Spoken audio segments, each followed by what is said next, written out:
भारतवर्ष के सौराष्ट्र देश में द्वापर युग की यह कहानी हुई है। सौराष्ट्र में उस समय भद्रशवा नाम के राजा थे। वे बड़े पराक्रमी राजा थे। उनकी रानी का नाम सूरज चंद्रिका था। रानी दिखने में सुंदर और सुलक्षणा थी तथा पतिव्रता थी। उन दोनों को 7 पुत्र तथा उसके पास एक कन्या का वरदान मिला था। कन्या का नाम श्यामबाला था। एक बार महालक्ष्मी जी के मन में आया कि जाकर उस राजा के राजप्रसाद में रहें। इससे राजा को दुगनी धन दौलत की प्राप्ति होगी और वह इस धन दौलत से अपनी प्रजा को और सुख दे पाएगा। गरीब के घर अगर रहे और उसे धन दौलत प्राप्त हो तो वह स्वार्थी की तरह केवल अपने ऊपर ही खर्च करेगा। ये सोचकर श्री महालक्ष्मी जी ने बूढ़ी ब्राह्मण स्त्री का रूप धारण किया। हाथ में लाठी लिए सहारे रानी के द्वार पहुंची। यद्यपि उन्होंने बूढ़ी औरत का रूप धारण किया था पर उनके चेहरे पर देवी का तेज था। उन्हें देखते ही एक दासी सामने आई। उसने उनका नाम धाम काम धर्म पूछ डाला। वृद्ध ब्राह्मण का रूप धारित माता लक्ष्मी ने कहा, बालिके मेरा नाम कमला है, मेरे पति का नाम भुवनेश है, हम द्वारका में रहते हैं। तुम्हारी रानी पिछले जन्म में एक वैश्य की पत्नी थी। वो वैश्य गरीब था। दरिद्र के कारण हर रोज घर में झगड़े होते थे तथा उसका पति रोज उसे मारता था। इन बातों से तंग आकर वह घर छोड़कर चली गई तथा वन में खाली पेट भटकने लगी। इसकी इस दुर्दशा पर मुझे दया आई। तब मैंने उसे सुख संपत्ति देने वाली श्री महालक्ष्मी की कथा सुनाई। मेरे कहने पर उसने श्री महालक्ष्मी का व्रत किया। श्री महालक्ष्मी प्रसन्न हुई, उसकी गरीबी दूर हुई, उसका घर संसार दौलत सत्ती संपत्ति से भर गया। बाद में पति पत्नी दोनों परलोक सिधारे। लक्ष्मी व्रत करने के कारण वे लक्ष्मी लोक में रहे। उन्होंने जितने साल महालक्ष्मी का व्रत किया उतने हजारों साल उन्हें सुख भोग मिला।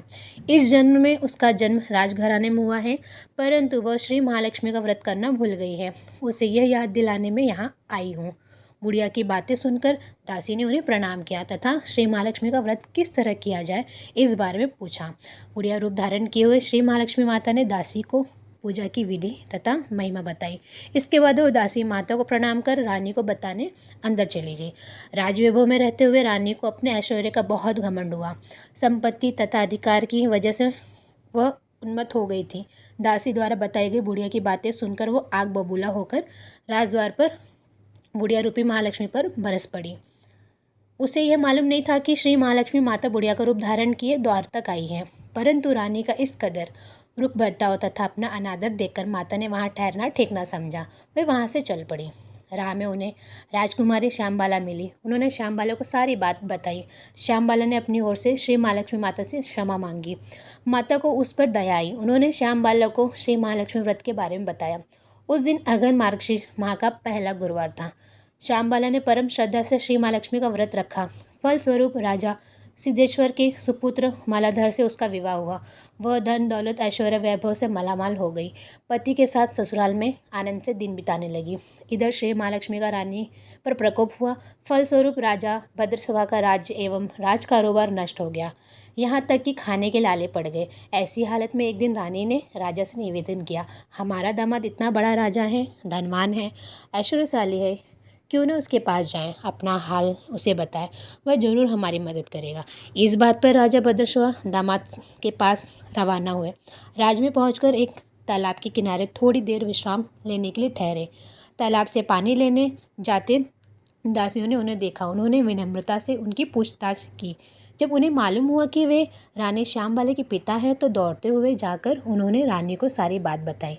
रानी ने दासी के राज परिधान भेजकर बड़े ठाट से उनका स्वागत तथा आदर सत्कार किया, खान पान कराया। जब वे लौटने लगे तो सोने की मोहरे से भरा घड़ा दिया। राजा भद्रशवा जब वापस लौटे तो उन्हें देखकर रानी सूरज चंद्रिका खुश हुई। उन्होंने सोने के मोहरे से भरे घड़े और मुंह खोल पर हाय भगवान, घड़े में धन के बदले कोयले मिले।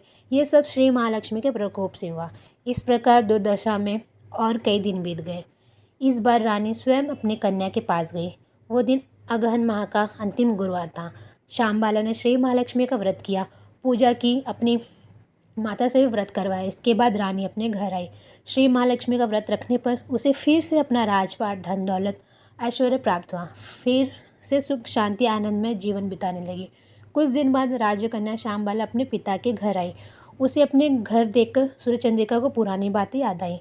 यह कि श्यामबाला ने अपने पिता को घड़ा भर कोयला दिया था और उसे तो कुछ भी नहीं दिया था। इस कारण श्यामबाला को पिता के घर आने पर उसका कोई आदर आतिथ्य नहीं हुआ, बल्कि अनादर हुआ। पर उसने इस बात का बुरा नहीं माना। अपने घर लौटते समय उसने पिता के घर से थोड़ा नमक ले लिया।